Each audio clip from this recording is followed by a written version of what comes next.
Hello friends and welcome to the channel. In this video I would like to go over 10 quality of life settings and options that I personally use and have been using for the past several years on this game, and also some newly discovered features that I've only just found out due to my Discord telling me about these, and you should totally join that Discord by the way. But without further delay, let's just dive right in. Okay, I'm going to try and rapid fire these up as quickly as possible. So the first setting that we have is from standard movement to legacy movement. So standard movement is what we will begin the game with, and this is going to make it so when we walk back, we backpedal like this. When we try and turn left and right, we sort of just, our character sort of turns left and right, kind of random that it does that. But we want to get rid of that because it makes dodging AoEs just kind of annoying and really difficult to do. So if we move to legacy, then all we have to do is just do this. And as you can see, we just move left and right, backwards and forwards. It's so easy to do. We get our full movement, we don't backpedal, so that's really going to help us dodge AoEs, and it's just going to give us overall better mobility when it comes to any real instance on the game. So I highly recommend switching that from standard to legacy because it's going to make a night and day difference for you. The next thing I'd like to cover is target type. Now this is going to basically change how your tab targeting works, but it doesn't make a huge difference, not in my opinion anyway, although I feel like it should be covered if you're a controller player because it can give you a little bit more control over how you target your enemies. For instance, if I have ignored depth, this is just the default one. It's just going to cycle through every single thing.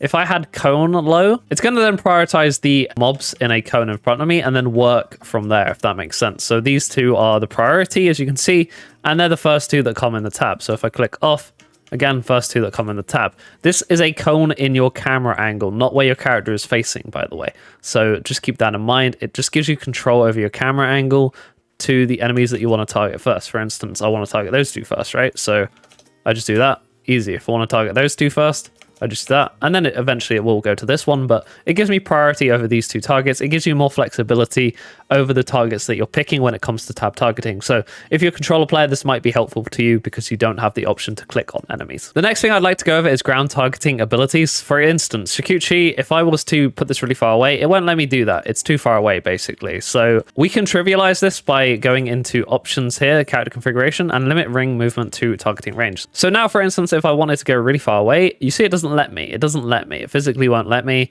and it's just going to do as far away as it can. And if I click this, it's going to do the max range that it could possibly do, which is great because it's not going to keep telling me that I can't go that far. And this is just a brilliant on Shikuchi, for instance. Another really good option for this is also press action twice to execute. Now this will negate the failure when you click, and sometimes you'll notice if you're mouse and keyboard, when you click, it just doesn't go off. So that means we can press the keybind again instead of clicking, and this will just make the Shikuchi go off by pressing the keybind instead. This won't get rid of your ability to click low, so it isn't a disadvantage to have this option enabled. So again, these are two options that I highly recommend that you have enabled. The next thing I'd like to go over is battle effects. This is really important in my opinion. This is how I have my battle effects displayed. Now, the way to go about this is interesting. I like the effects on Final Fantasy XIV, so I have my full effects on because I want to see the pretty animations and stuff that Final Fantasy has to offer. But I don't really want to see all my party members' animations, but I still want to see the beneficial stuff, like for instance seeing a Doton. If I'm a tank, I want to be able to see that Doton. If I was to make my battle be none, this Doton will now become invisible. If I was to place it again, you'll see that I literally cannot see the Doton. That is awful as a tank player because I wouldn't even know that the ninjas put a Doton down, and I wouldn't readjust my mob pack to make sure that all the enemies are in the Doton. It's the same as a healer as well. If I was to be a tank or any other job actually, and the healer put an asylum down, I literally can't see that asylum. How am I meant to know that a healer has an asylum down if I literally can't see it, right? So having show none when it comes to battle effects is a really bad option to have in my opinion. Show limited, on the other hand, will always show you these effects. So now that I have limited, you'll see that Doton does have a visual effect, just like that. So as a tank, I'll be able to see that easy. And it's the same when it comes to those beneficial AoEs. If I was to want to see an asylum or a sacred soil, I could see that even with limited battle effects. So the way I do this is I have all my effects to show all, just so I can appreciate the animations and effects of the game.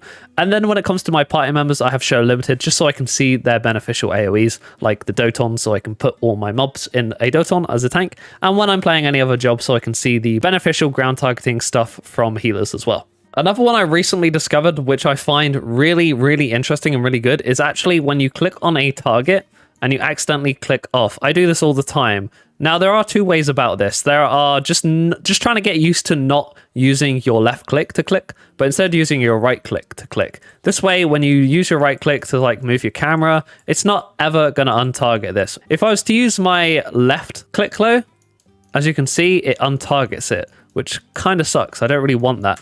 So the option that I recently discovered is actually just disabling this, which is going to make it so when I click this and when I try and move my camera, as you can see, it's not actually untargeting it.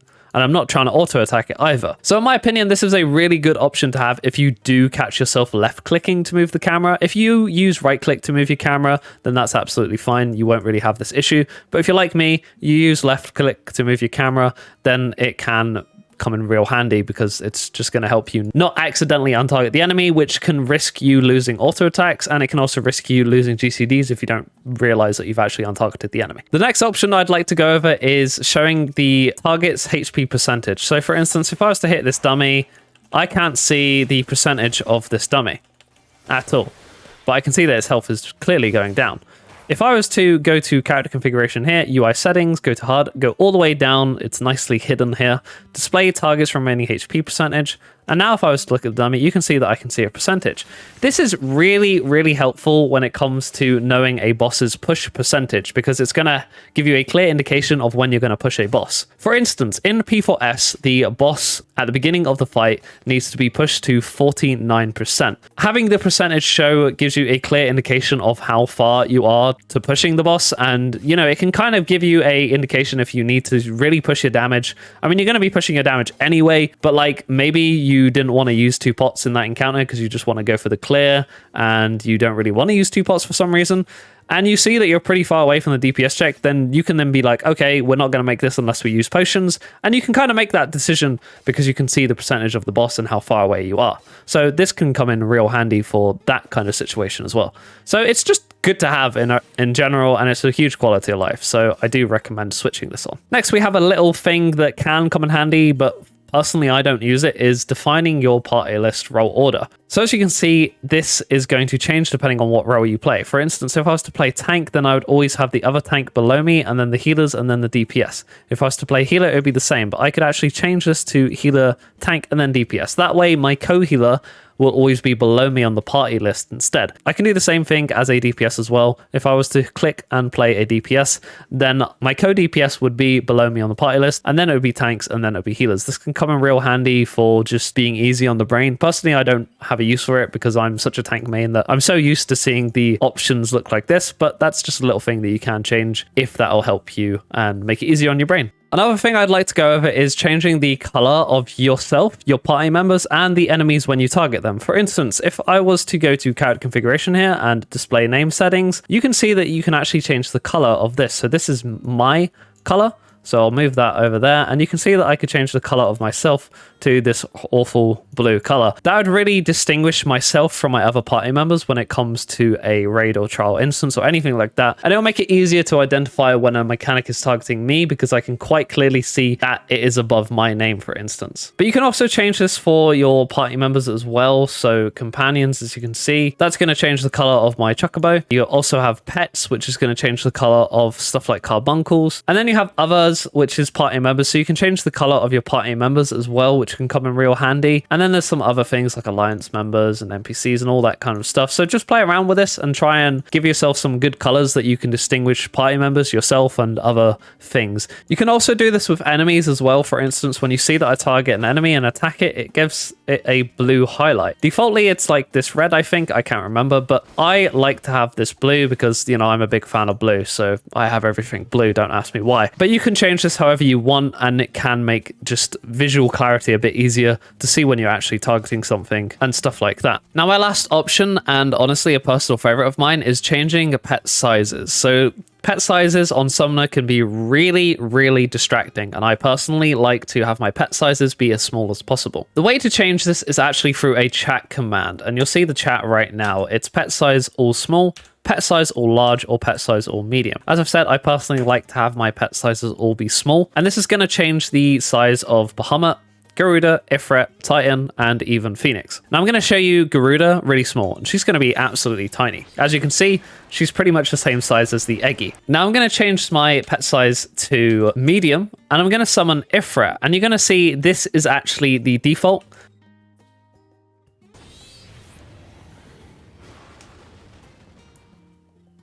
And as you can see, he was pretty big, and defaultly, you will have Ifrit be that big and all your other summons. And then I'm going to set my pet size to large, and we're going to summon Titan, so he's going to be a big boy.